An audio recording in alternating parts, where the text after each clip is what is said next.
Good morning, everybody. This is Eureka John with Eureka Street Crypto Hub, broadcasting live from Leander, Texas. And it is June 5th, 2021. It's a Saturday, it's the weekend, and it's 7:14 in the morning. And I'm totally dad flexing, being up this early in the morning on a Saturday while the rest of the house sleeps. And yeah, that's just what I do, man. And yeah, this is my crypto blog, and I'm just documenting everything that I'm trying to learn about crypto.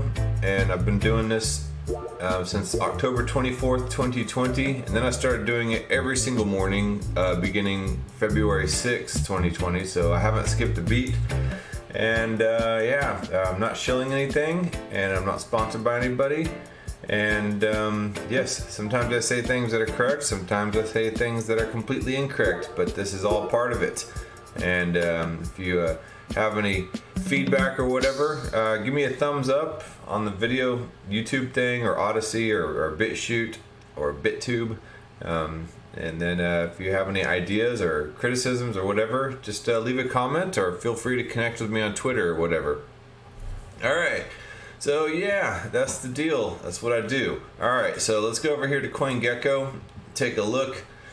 Oh, okay. So I don't even want to say the guy's name, but it's all you see all over Twitter is that guy who owns that electric car company making stupid tweets and people deciding to buy or sell based upon what this guy says that has absolutely nothing to do with the foundation or core or the beginnings of cryptocurrency in the first place.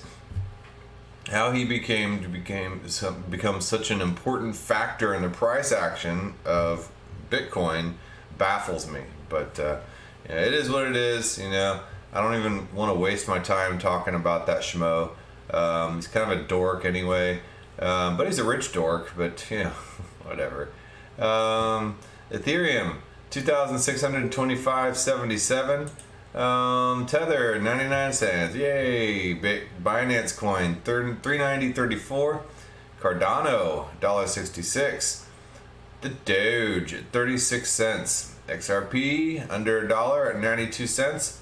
Polkadot 23.88. USDC 99 cents. Uniswap 25.70.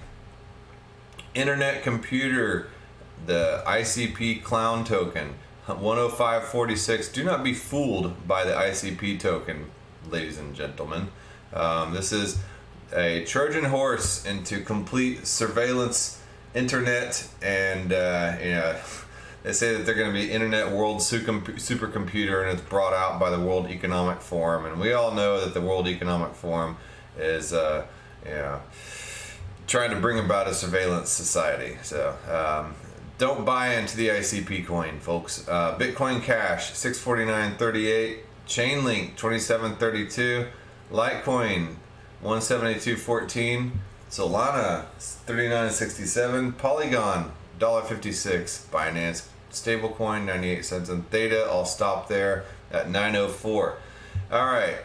So Theta has been having their stream key tryouts, and I'm really glad that I got my Theta channel set up before they started making tryouts for it. I don't know how well I would have done.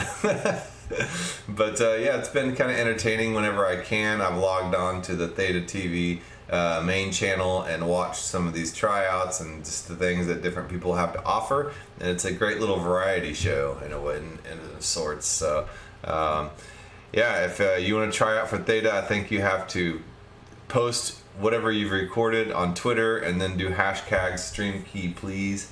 And yeah, speaking of which, let me go up here and see if I actually bookmarked any of that. I don't think I did bookmark that. But anyway, they've been having tryouts. There's been a lot of stuff going on with Theta. Yeah, even Yahoo Finance is saying T-Fuel could see explosive upward movement. They're bringing instant staking. Yeah, here it is, Theta tryouts. Shoot your shot for a Theta TV stream key. We're on the lookout for content creators to grant stream keys to next week's to next week during Theta tryouts. So let's just click on it just for those interested. learn more, tryouts.theta.tv. So basically, if you want to become a content creator, anybody can do it on YouTube and Odyssey and stuff like that. And you can even broadcast live on Odyssey and Float.app. And I know BitChute, I don't know if BitChute has live functionality, but Theta kind of has a good community for it. You get a stream on Edgecast, so the Edge node has the broadcast capability. But then in order to broadcast on the main Theta network, I guess, and to have your own Theta channel, they'll be granting stream keys, and they'll be watching and they'll be granting stream keys to the ones they like. So you got to spread the word about your Theta tryout. It's a great way for them to market via the grassroots community, and So I guess it's going on. Well, it went on yesterday. That's the first date and time. But okay, let me just help you guys out in case you're interested in becoming a content creator. Here's how I started. I was like, how do I do what those people do with the little box in the bottom and the text, and then they can browse through websites, it is with this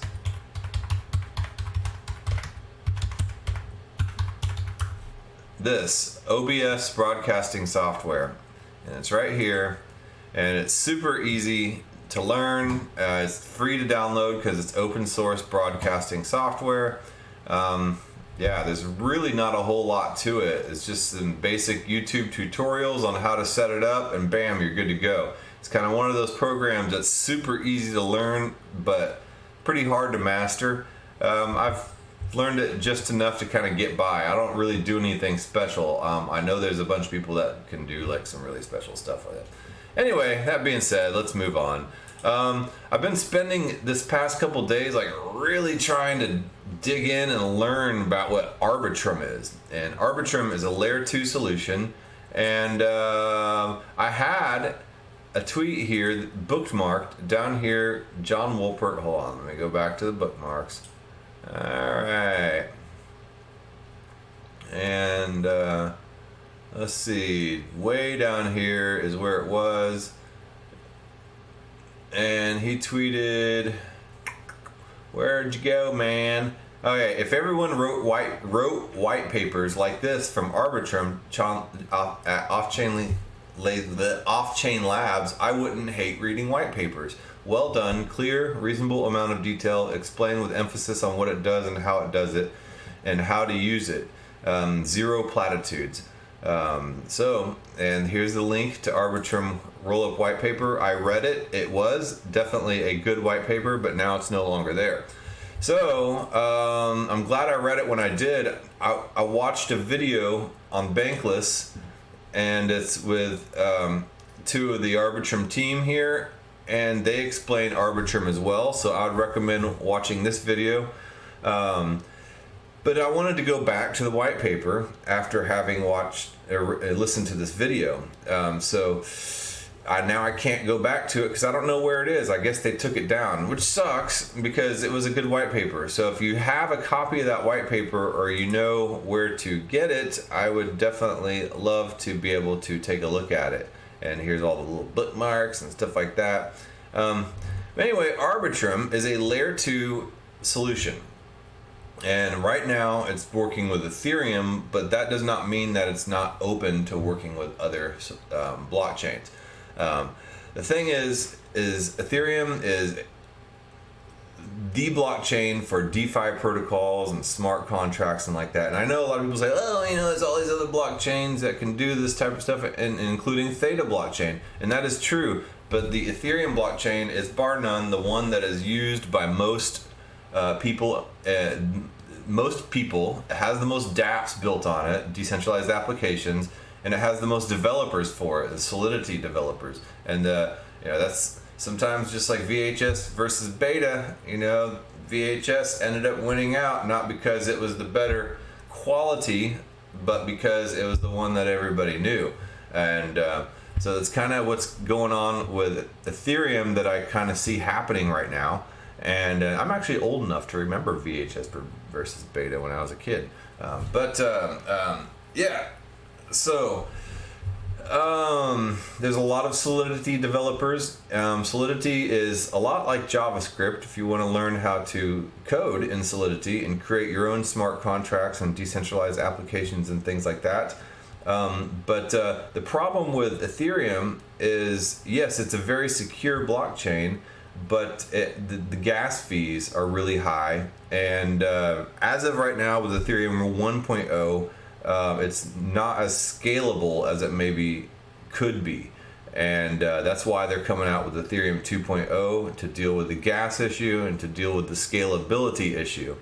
And by scalability, I mean for 10,000 people to have the exact same user experience as if there were only one person using it. So if there's only one person using it, sure, it's lightweight, fast, cheap, and everything like that, or maybe two people. But if you have like 10,000 or 100,000 people trying to use the network at the same time, are you going to have the same quality experience? Probably not.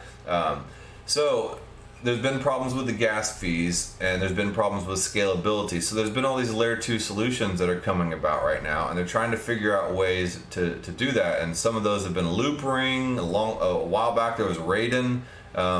There's Matic and Polygon Network right now, and there's a lot of stuff being built with Matic and Polygon.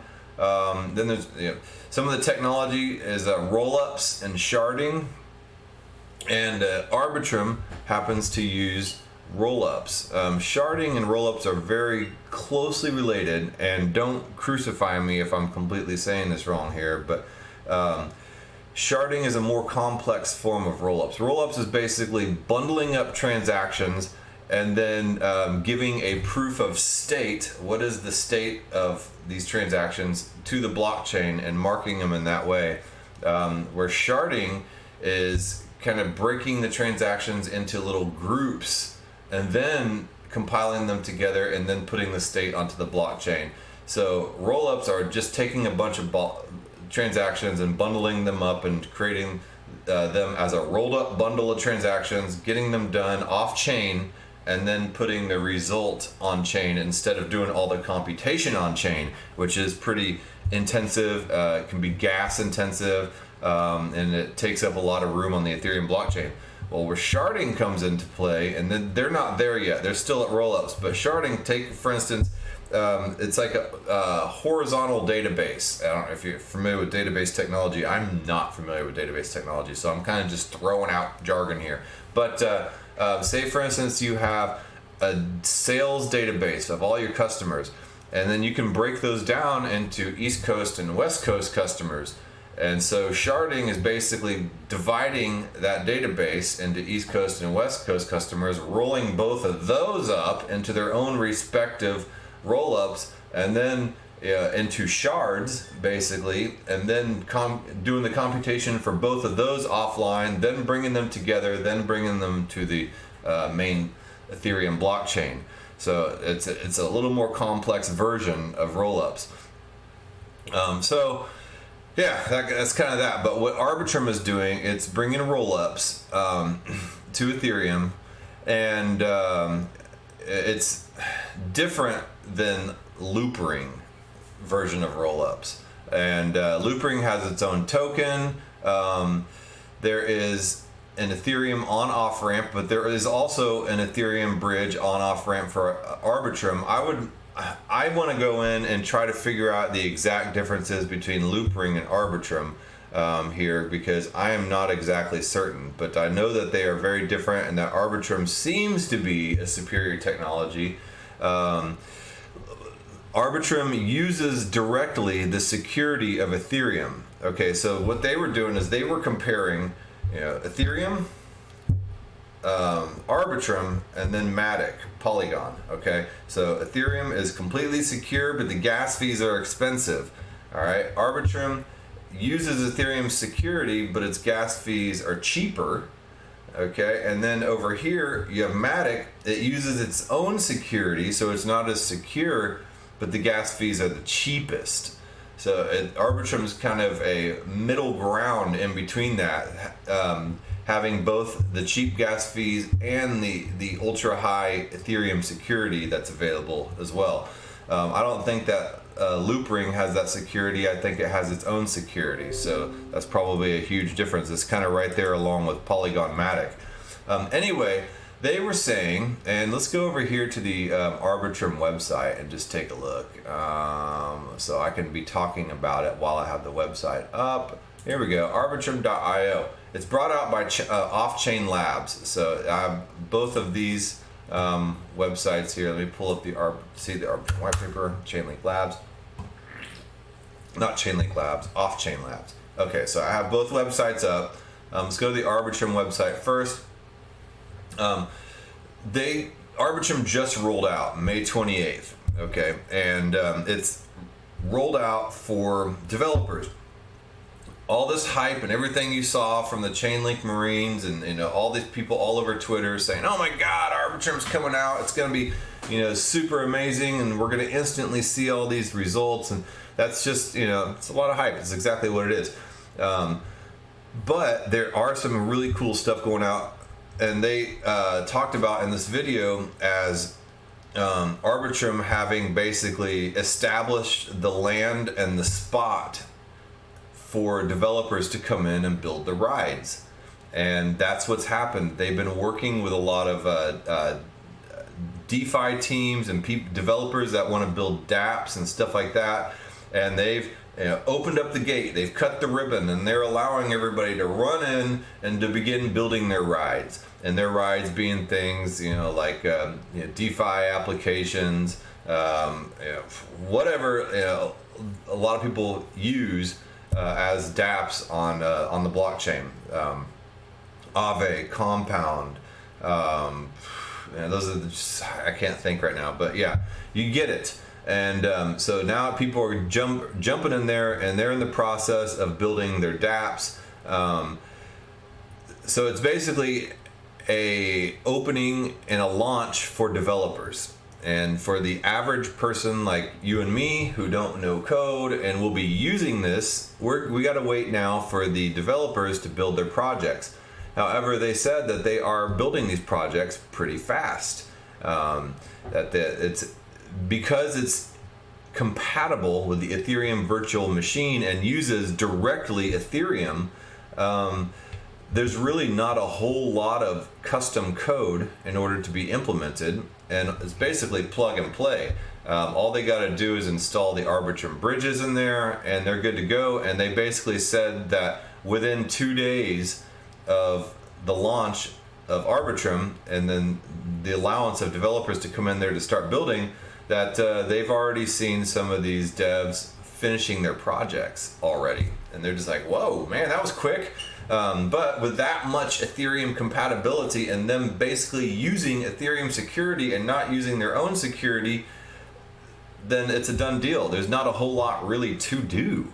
So Arbitrum can solve the scaling. Okay, now the issue that I have with some of these like Loopring and Polygon and is because you have to use a bridge in order to, in a way, upload your Ethereum or whatever other type of assets to the Loopring or the Matic blockchains, or their space or whatever they're doing. And it takes a pretty hefty Ethereum gas fee in order to do that, to upload those assets to Ethereum and to these layer 2 solutions. You still have to do that here, and the jury's out right now on whether that upload process will be cheap and easy and fast and efficient and stuff like that. But apparently the upload and then to be able to exit the system as well is faster than both Loopring and Matic and Polygon. I know Matic, or the Polygon system, can take, and I'm sorry, I'm saying Matic and Polygon interchangeably. They're the same thing. Matic got rebranded to Polygon, but it kept the Matic name as its ticker. Okay, so it can, depending on whether you use Plasma or the other way of exiting the system, it can take up to a week to get off of the Polygon chain. And that's a long time in today's world. You have people saying, you get the old lady saying, I don't know why it's got to take so long to get through to my bank. All it is digital money and stuff like that. And that applies, just to digital money in general and the credit card swipe. And I get it. But there's just a lot of consensus and stuff that needs to get done and finalized before the funds can be completely transferred. I don't think that Arbitrum uses this type of onboarding and offboarding in the same way. Another key point that they talked about is one of the partners, that is not partners, but one of the dApps that are being built on top of the Arbitrum blockchain is KuCoin and the KuCoin exchange. What that's going to allow is for actual fiat currency to be able to be transferred directly to a layer 2 solution. To me, that is absolutely huge, and they hinted at possibly other very large exchanges. Maybe we got Binance and Coinbase. I don't know. I'm just speculating. But partnering and building on top of Arbitrum to be able to allow fiat transactions to be able to go directly to layer 2 instead of having to go the traditional way. You have to buy, Ethereum on a fiat exchange, on a regular cryptocurrency centralized exchange, and then you have to take that Ethereum and transfer it over to a layer 2 solution. And it eliminates that whole cumbersome step of having to buy Ethereum first, and then because you got to pay fees to buy onto a central exchange, and then you got to pay fees to upload and gas fees to upload onto a layer 2 solution. And so those are two sets of fees. You can probably eliminate one set of those fees by just buying directly through the centralized exchange, your fiat, and then uploading to layer 2 solution by default to Arbitrum, through KuCoin or whatever exchange. So I think that is absolutely huge news, and that will expand the adoption. What this is going to do too is a lot of these layer 2 solutions haven't really brought in a lot of new Ethereum users, but I think Arbitrum will be bringing in a lot of new Ethereum users. And then Arbitrum, I also have to say, does not have a token. It uses the Ethereum blockchain for everything. It uses the Ethereum token. They said that if they were going to bring in another token, it adds more volatility, and Ethereum is volatile enough as it is, and it would basically just bring in more confusion. And why try to deal with another token when you can just use Ethereum? And I think that's a wise decision. A lot of people, I guess, get a little greedy by wanting to bring in ICOs and stuff like that. So anyway, so what happens with Arbitrum? Whenever you do exchanges and transactions, you send your transaction to an aggregator. An aggregator plays the same role that a node plays in Ethereum. Client softwares can do remote procedure calls, RPCs, to an aggregator using the standard API to interact with an Arbitrum chain. If you don't know what an API is, that is basically the little piece of code that connects any type of database to an interface like a website. The aggregator then makes calls to the ETH bridge to produce transaction results to a client, just as an Ethereum node would. Most clients will use an aggregator to submit their transactions to an Arbitrum chain, although this is not required. There's no limit on how many aggregators can exist, nor who can be an aggregator. To improve efficiency, aggregators will usually package together multiple client transactions into a single message to be submitted to the Arbitrum chain. So it's a roll-up. They roll up and bundle all these transactions into a single message. Arbitrum also supports a privileged sequencer that can order transactions and give low latency transaction receipts. Most users will use their familiar wallet software to interact with the aggregators or the sequencer. Once you connect your wallet to the Arbitrum network, your wallet will handle the rest. And this is the Chainlink Marines have been super excited about Arbitrum, and this is because Arbitrum will be using their fair sequencing service, and which doesn't completely eliminate, but it dramatically reduces a lot of the miner MEV, miner extracted value that is being used currently in the Ethereum blockchain. And this is basically miners ordering the transactions, and then they auction off, to the highest bidder, somebody who wants their transaction to be done first. And these miners, for a moment, while they're working on one block, kind of have God mode and get to order the transactions any which way they want. And of course, they will order those transactions in a way that will give them the most profit. And this leads to front running, which creates sandwich attacks, which is basically somebody intentionally using your transaction and then putting a really high transaction in front of it in order to drive up the price. Then your transaction goes through with a higher price, and then they put in a transaction immediately after it to sell, and then they basically profit at your expense on the arbitrage difference between the transaction in front of you and the transaction behind you. And so it's pretty dastardly, and it's happening with this MEV and this miner extracted value and this front running that's going on. And this fair sequencing service by Chainlink helps to eliminate this, and Arbitrum will be using this. So when they say Arbitrum supports a privileged sequencer that can order transactions and give low latency transaction receipts. Okay. But anyway, I kind of got off on a tangent. I'm really trying hard to understand all this and what makes it different, because I was trying to figure out why the Chainlink community was so excited about this. And also, this brings an entire new, basically, city or a nation state of protocols and dApps and everything that will be using the Chainlink Oracle.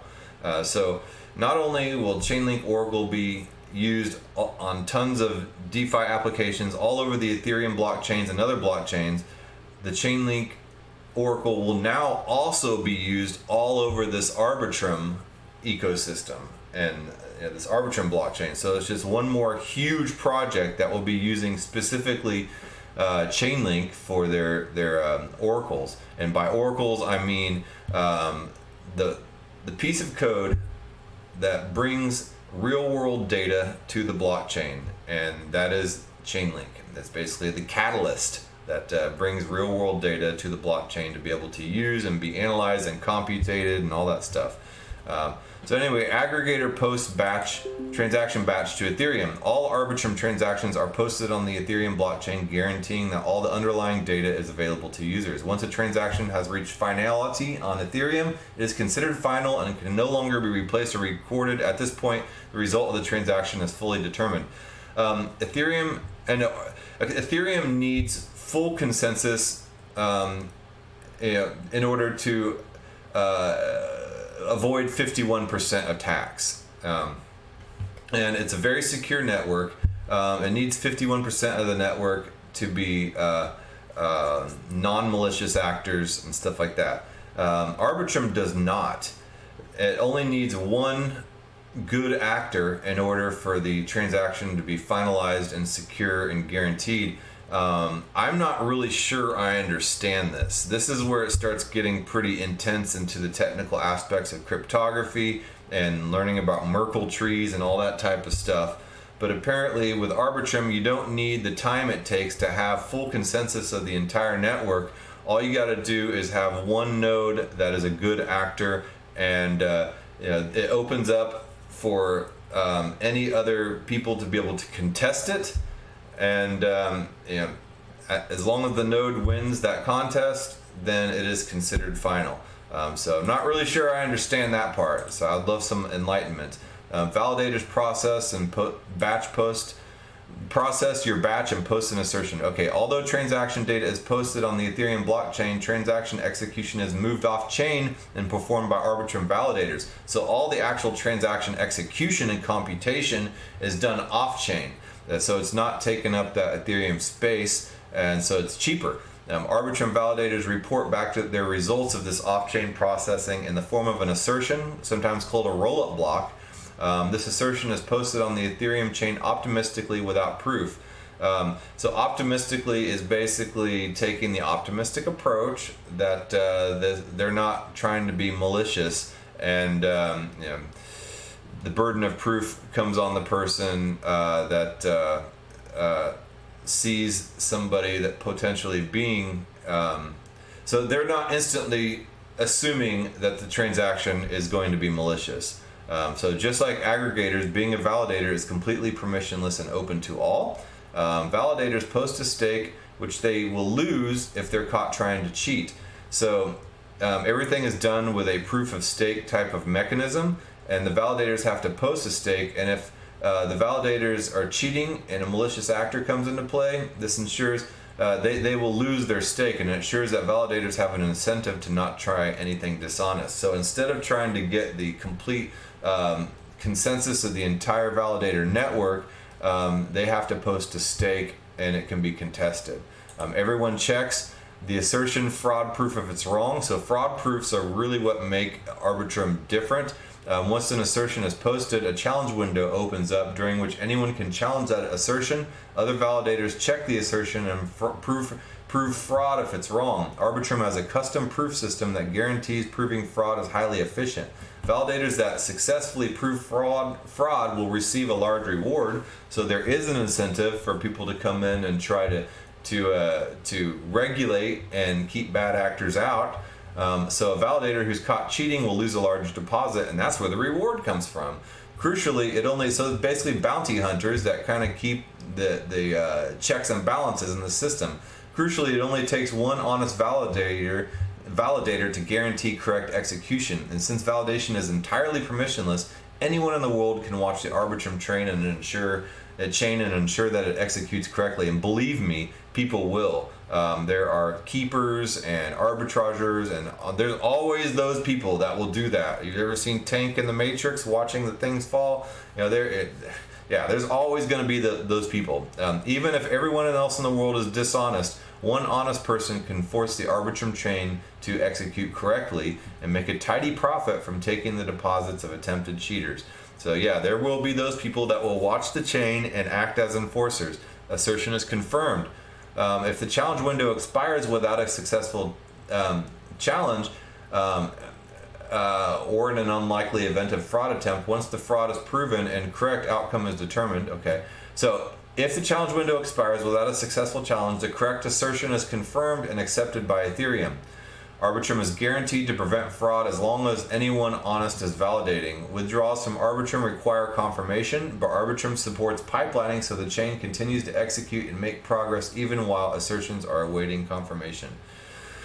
Okay, so yeah, it's not really holding up the entire chain to wait for transactions to go through. Okay, so I know a lot of this was more complex than some of you people can understand, and I don't even really understand all this. And when it starts to talk about all the validating and only one honest actor is required rather than the entire blockchain consensus, that's where it starts getting over my head. And then they start talking about Merkle trees and everything like that they were going into in that white paper.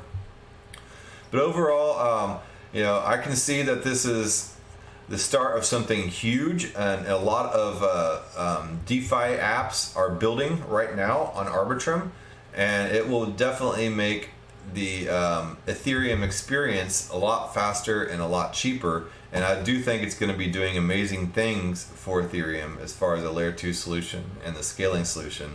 So I see in the future Ethereum kind of just being like a settlement layer, and only for large whales, people to be able to interact and work directly on the Ethereum blockchain. And then all the other people like you and me will be using layer 2 solutions. And then, as I mentioned earlier, with KuCoin and other centralized exchanges jumping on board and creating their own versions of the exchange working with Arbitrum, we will just kind of bypass Ethereum completely without ever even touching the main blockchain directly. So I don't know, that's just a hunch, but I think that's kind of where it may be going. All right, how you doing, Valery Merev? Nice to see somebody jumping on this morning. I know Saturdays the traffic of people jumping on are a little more sparse, but I totally appreciate anybody jumping on and listening to me. So yeah, it's interesting to see how this is all moving, and then the main layer 1 blockchains like Ethereum will one day just kind of become the settlement layer, and then all the action and transactions and the roll-ups and scaling and everything like that will be happening on layer 2 solutions. It's kind of just blockchain 3.0 happening with Bitcoin being blockchain 1.0, and it just kind of acts as a transactional type of blockchain. And then Ethereum came along and built smart contracts and brought in the whole concept of the Ethereum virtual machine and the world computer. And then now we have blockchain 3.0, which is layer 2 solutions and scaling up and interoperability, and you have things like Cosmos, which is a very advanced blockchain and stuff like that, and Zilliqa, which brings in sharding.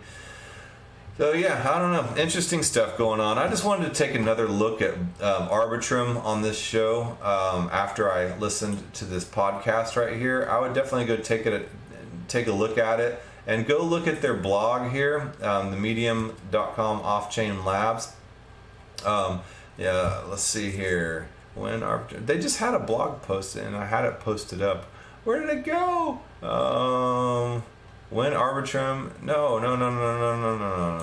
They've done an update. Did I not refresh this? Okay, so maybe it was introducing Arbitrum, one of our mainnet beta. Arbitrum 1. Okay, yeah, don't confuse Arbitrum 1 with Arbitrum the technology. So what they're trying to say, and I'm saying this on an ending note, Arbitrum is the technology.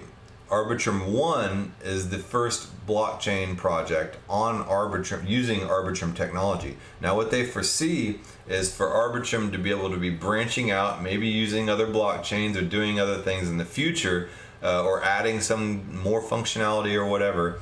So that's why they're calling this Arbitrum 1 mainnet beta. So mainnet beta has launched for developers. What comes next? So Arbitrum has, let's talk to you about our amazing community. All right, whatever. Today's the day. We've deployed Arbitrum contracts on Ethereum mainnet and begun onboarding infrastructure and projects. The developer interest and enthusiasm for Arbitrum has exceeded our wildest expectations. Over 250 teams have requested access for our developer launch, and we can't wait to see what they build on Arbitrum and how much gas the savings will enable. So yeah, basically just talking about how they Arbitrum. Wait, isn't it called Arbitrum? What's Arbitrum 1? We've named our mainnet chain Arbitrum 1 and assigned chain ID. Arbitrum's the technology. Arbitrum 1 is the flagship chain. The team is fully focused on Arbitrum 1, and all of our announced partners like Etherscan and Alchemy are supporting the Arbitrum 1 chain, but it's possible that at some point in the future there will be other roll-up chains that use Arbitrum technology. And to make sure this never gets confusing, we've differentiated the name of the tech Arbitrum from the name of the chain Arbitrum 1. Alright, so anyway, well, you can read this article. I'll link it all in the video description. What's up, Floyd Pink? I like your name. I like Pink Floyd, and I like the character Randall Pink Floyd in Dazed and Confused movie. So yeah, thanks for jumping on. I'm about to jump off, so hi, bye.